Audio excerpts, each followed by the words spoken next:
Now the rest of the story. It's Wednesday evening, December 20th, 1978. You're standing in the street outside Methodist Hospital in Houston, Texas, when you see two solidly built men walking toward the hospital's entrance.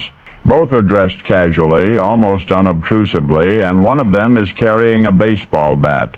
The men are paying an unannounced visit to a patient at the hospital, a man they've never met and who's never met them. The patient's name is Dan Pastorini. Yes, you know that name. Dan was quarterback for the Houston Oilers back then, and he was in the hospital recovering from the beating the Pittsburgh Steelers had just given him. Cracked ribs mainly, but a lot of punishment.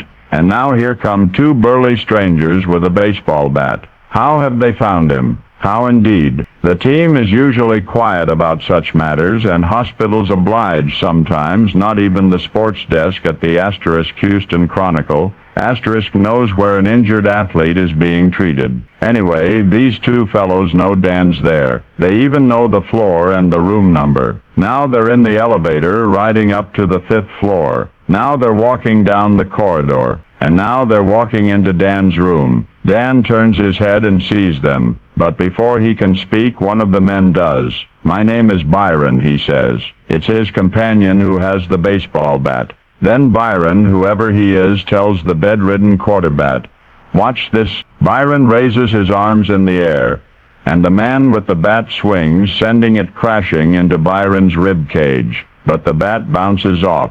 Byron has not even flinched. Dan Pastorini, apparently astounded and feeling the ache in his own mending ribs, asks, "How come?" Byron answers that he's wearing a military flak jacket. "Weighs only 7 ounces, he says. To which Dan responds, "I want one of those." And Byron removes his. "It's yours," he says. 4 days later, Christmas Eve, the Oilers tangled with the Miami Dolphins. Both quarterbacks were playing with cracked ribs. Bob Grease could not connect with his passes, but Houston quarterback Dan Pastorini could, and did. 20 of 29 for 306 yards. The Oilers won, of course, 17-9. And again on New Year's Eve, Dan field-marshaled his Houston team to victory, 31-14 over New England's Patriots.